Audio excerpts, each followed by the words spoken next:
Olá pessoal do terceiro ano, como estão todos? Espero que bem. Pessoal, vamos caminhar para o encerramento do nosso ano letivo, dando início aqui a conteúdo do quarto bimestre. Esse ano foi um ano bastante conturbado, um ano bastante difícil para todo mundo, no âmbito pessoal, profissional, mas que agora caminha para o seu final. E a gente... Terceiro ano é o último ano do ensino médio, é um rito de passagem muito interessante e muito importante na vida de todo mundo. E a gente encerra o ano falando de um assunto muito interessante e muito importante para a vida de todo mundo, que é acerca da cidadania. Pessoal, cidadania, A nossa Constituição, ela diz que somos todos iguais perante a lei, em direitos e deveres. Mas será que é assim mesmo? Será que a cidadania ela é plena para todo mundo, independente de qualquer coisa? Eu particularmente acredito que não. Nós vivemos muitos casos de violação de direitos, não é mesmo? Nós temos muitos exemplos de não cidadania, E o que é isso? É quando nós não conseguimos exercer o pleno direito que nós temos, constituídos e garantidos por leis. Se existe uma Constituição, se existe um conjunto de leis que tem que ser seguido, seria normal que isso valesse para todos e que todos tivessem as mesmas condições. Porém, a gente sabe que na prática não é isso que funciona, E o que isso traz de prático para a gente? Reprodução da violência, aumento da desigualdade social, A coisificação do outro. Olha que até o termo é feio, A coisificação do outro, gente. O que é isso, hein? É eu olhar o outro como um objeto qualquer e não como um semelhante, como uma pessoa igual a mim, com os mesmos deveres, os mesmos direitos. É falta de humanidade total, Agora, pode mudar? Pode mudar.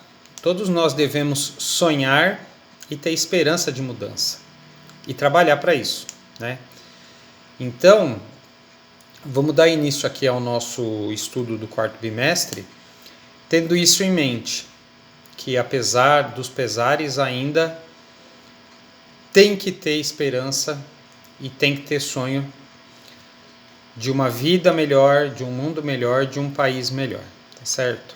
Então vamos lá, pessoal. A gente viu aí durante o ano uma série de assuntos, E no último bimestre, mais especificamente, que está mais fresco na memória, a gente viu a respeito de sistema de governo, Nós falamos lá a respeito da monarquia, do parlamentarismo, não foi? Super importante porque nós estamos aqui em época de eleição, eleições municipais, para prefeitos e vereadores. Então olha que coisa interessante, a gente vê a respeito de sistema de governo e vamos falar a respeito de cidadania, O fato de votar é um ato de cidadania. Você poder escolher o seu representante, poder escolher o seu prefeito, o seu vereador de forma direta, é um tipo de cidadania e talvez uma das mais importantes, porque mostra pra gente que muito do que acontece no nosso entorno é responsabilidade nossa também, certo? Mas vamos lá, pessoal. Vocês acham que a lei é igual para todo mundo? Na teoria ela é, A legislação e a Constituição que o país tem é uma só. Para o pobre, para o rico, para o indígena, para o negro, para o branco, para o gaúcho, para o paulista, para o amazonense, Mas será que é assim na prática? Será que é assim na prática? Porque, olha, veja bem, se a pessoa ela não tem um bom advogado para defendê-la numa necessidade, será que ela vai ter as mesmas condições daquela pessoa que tem para isso? A gente não vive em pé de igualdade, né? A cidadania, nesse sentido, ela é exercida e ela é vivida de formas muito diferentes pelas pessoas, de acordo com seu poder aquisitivo, de acordo com seu status, a sua classe social, né? E aí é que a gente fala da não cidadania, porque a partir do momento que eu não tenho acesso ao que o outro que tem mais dinheiro que eu tem, e aí eu estou falando de justiça, mas educação, saúde, meios de transporte, tudo, eu passo a viver uma situação de não cidadania, né? Então, a gente precisa olhar tudo isso com o olhar sociológico de estranhamento, desnaturalizar toda essa situação para poder perceber que as coisas são estranhas, difíceis e não naturais. E como mudar isso? Como fazer para mudar isso? Né? A gente tem aí muitas das ferramentas capazes de mudar isso. Como eu citei anteriormente, o voto, participar ativamente de processo político, é uma dessas formas. Seja como candidato, seja participando ativamente de algum cargo. Gente, que seja o representante do bairro, que seja o representante da rua, que seja dentro da escola um representante de classe, uma pessoa ativa no grêmio, por que não? Isso tudo são formas de exercer a cidadania, né? São todas formas muito válidas e necessárias para o amadurecimento da pessoa e da sociedade também, né? A sociedade ela é composta pelos indivíduos e o indivíduo ele precisa ter primeiro consciência dele mesmo, saber o que ele é capaz, quais são seus deveres e seus direitos, para aí sim isso ir para a sociedade, né? Então, a gente precisa ter um pouquinho de cuidado para olhar isso e ver que a gente vive em um mundo que não é perfeito, mas que pode ser diferente. Um mundo onde pode haver mais igualdade social, um mundo onde pode haver menos discriminação por conta de etnia, cor de pele, classe social, gênero, né? E para isso a gente precisa exercer o nosso papel de cidadão, tá certo? Então, pessoal, vamos lá. Eu vou deixar um exercício para vocês. Esse exercício ele está no caderno do aluno e está muito tranquilo de vocês terem acesso de forma digital, tá? Que são perguntas que vocês vão responder e não precisa fazer grandes pesquisas de internet, nada disso. Precisa simplesmente olhar em volta. O grande exercício que a gente pode fazer, que a sociologia, como ciência humana, nos mostra muito acertado, é olhar o nosso entorno, olhar a nossa volta. A gente não precisa ir longe. A gente tá aí, todo mundo vendo na televisão, o negócio da eleição lá nos Estados Unidos, né? Porque o Trump não está reconhecendo o outro, o sistema lá é diferente, não se vota diretamente como aqui. Lá se vota no delegado, que forma um colégio eleitoral que elege o presidente. Só que como lá a coisa funciona de uma maneira diferente. O cara que é democrata, ele vai votar no democrata, o cara que é republicano vai votar no republicano. Eles sabem que vai ser chancelado e confirmado o candidato democrata, porque a maioria dos delegados que foram eleitos, aí sim pelo voto direto, são democratas. Que no Brasil a gente vota diretamente no candidato que a gente quer. E a grande mídia tem dado um peso e uma importância muito grande para a eleição americana, sendo que nós estamos aí às portas das eleições municipais, gente, na cidade da gente. É o primeiro contato com a classe política que a gente tem. Não é com o presidente que está lá em Brasília, não é com o governador que está lá no Palácio dos Bandeirantes em São Paulo, com o prefeito daqui da cidade, é com os vereadores daqui da cidade, são pessoas que a gente encontra na rua, né? Então, está na hora da gente parar, analisar, olhar criticamente tudo isso e ver o nosso papel para poder exercer a nossa cidadania de forma mais efetiva, certo?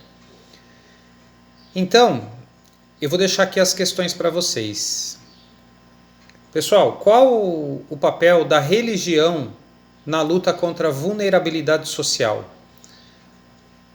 Ainda pode-se dizer que há manutenção da vulnerabilidade social a partir de alguma ação da religião? Quer dizer, o que é vulnerabilidade social? É quando a pessoa está em risco, né? Ou passando fome, ou morando na beira de um rio, ou morando debaixo da ponte, num amontoado de papelão. A religião, seja ela qual for, ó, estou falando que uma é melhor que a outra, não. As religiões, de uma maneira em geral, elas têm um papel na luta contra essa vulnerabilidade social? Tem ou não tem? Cada um vai responder de acordo aí com aquilo que sabe, aquilo que conhece, né? E a partir das ações da religião, ainda existe a manutenção dessa vulnerabilidade? Quer dizer, isso não é suficiente, né? Depende demais. A religião só por si não resolve isso, porque o problema é maior, né? Quando eu digo vulnerabilidade social, pessoal, é bastante coisa importante que tem aí, emprego, estudo. Isso não depende das religiões, depende de outras coisas. Vamos colocar a cabeça para funcionar aí. Segunda pergunta. Por que há a tendência em classificar pessoas em vulnerabilidade social como marginais? Olha o preconceito aqui, ó. O cara, ele tá sem emprego, tem lá 2, 3 filhos pequenos para manter e ele sai e vai pedir dinheiro no farol. Como ele está lá naquela situação delicada, mal vestido, muitas vezes descalço, pedindo dinheiro, muitas pessoas falam, pô, o cara é um vagabundo, ou ele é um bandido, enfim. Por que existe isso, gente? Por que a gente não vê o outro como semelhante? Por que a gente não enxerga no outro uma pessoa igual a mim em situação de vulnerabilidade social? Gente, eu conheço pessoas que estão há 1 ano, 2, sem trabalho, porque tem profissões específicas que estão se virando de outra forma, porque trabalharam muito tempo numa área. Existem fatores emocionais também. Então, vejam lá, vamos parar para pensar um pouquinho. Preconceito, né? Pessoal, como quebrar o círculo vicioso no qual o racismo estigmatiza algumas etnias, inserindo-as em situação de vulnerabilidade social? Olha o preconceito contra o negro aqui, ó. Contra o homossexual. Como quebrar isso? Como fazer com que isso, se não acabe, diminua? Como encarar o outro novamente como uma pessoa como eu, um semelhante, não uma coisa? É complicado.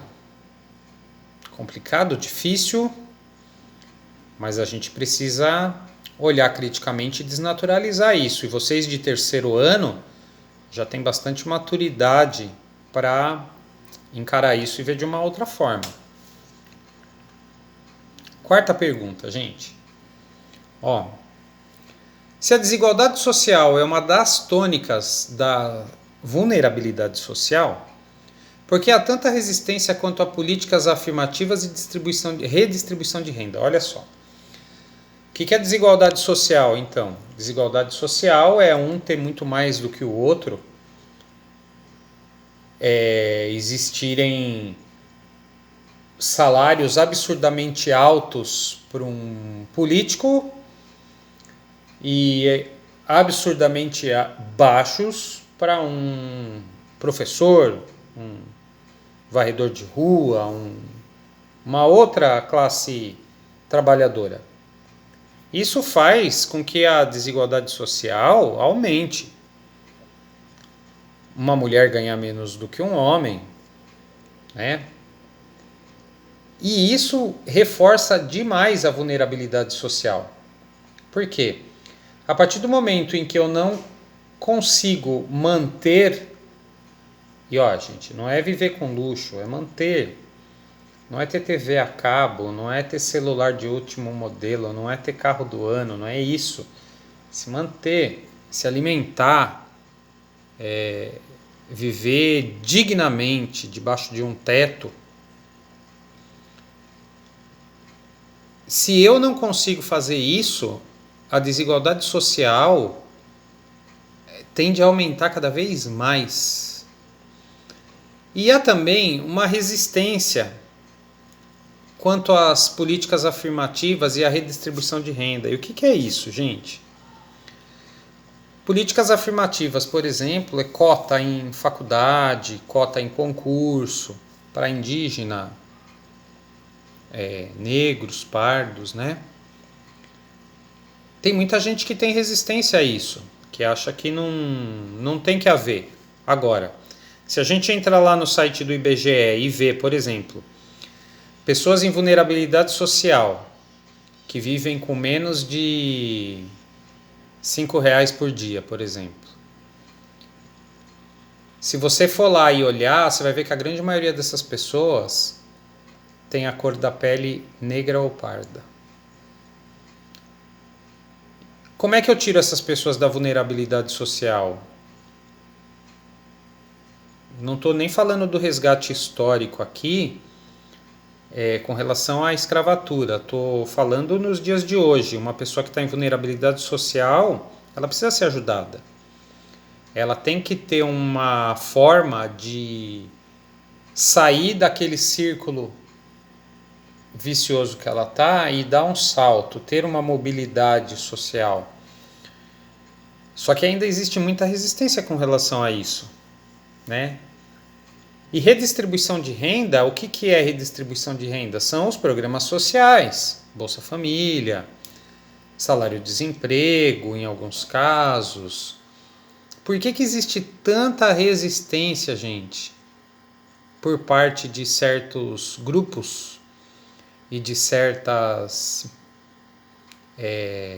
classes com relação a esses pontos? Por que será? Vamos pensar um pouquinho? Quero saber a opinião particular de cada um. Não quero que vão pesquisar lá na internet o que alguém achou. Eu preciso que cada um de vocês desenvolva o seu raciocínio crítico. Que olhe criticamente, desnaturalize e me responda de forma muito coerente, né? Pessoal, eu vou deixar somente essa tarefa para vocês fazerem no quarto bimestre. Porque os sonhos e a esperança tem que fazer parte da vida da gente. Os sonhos que a gente tem de melhorar de vida, de melhorar de condição, de crescer como pessoa, como ser humano, isso é muito importante. Então, eu nem vou pedir nada para vocês acerca disso, porque eu tenho certeza que os sonhos são importantes. E eu tenho certeza absoluta que o que nos move é a esperança de que o amanhã vai ser melhor do que hoje. Tá? Então eu não vou pedir nada nesse sentido para vocês, que seria o encerramento do bimestre. Eu vou deixar somente o exercício das perguntas que eu fiz agora, tá certo? Vocês podem fotografar, mandar pelo WhatsApp, pelo e-mail, pela forma que vocês acharem mais conveniente, tá certo? Façam porque é importante. Façam porque isso vai despertar em vocês uma noção de cidadania mais efetiva. Vai ajudá-los a não olhar o outro como uma coisa, mas como um semelhante que pode estar passando por uma dificuldade que vocês não imaginam, né? E que muitas vezes pode estar precisando da ajuda de um ser humano para outro. E às vezes, pessoal, a ajuda não é material. Às vezes a ajuda é só estar junto, é só estar do lado, né? Nós somos seres humanos. A gente depende do outro para crescer, tá bom? Qualquer dúvida, vocês podem me chamar. Eu estou sempre à disposição, vocês sabem. Vamos fazer essa tarefa, vamos encerrar o nosso ano com muitos sonhos para serem realizados. Até porque vocês estão acabando o ensino médio, né? E o ano que vem é uma vida nova, é uma vida diferente. Então vamos ter muitos sonhos para realizar e vamos ter muita esperança de que amanhã vai ser melhor do que hoje. Tá certo? Vamos lá? Qualquer coisa, vocês me chamem. Até mais, pessoal!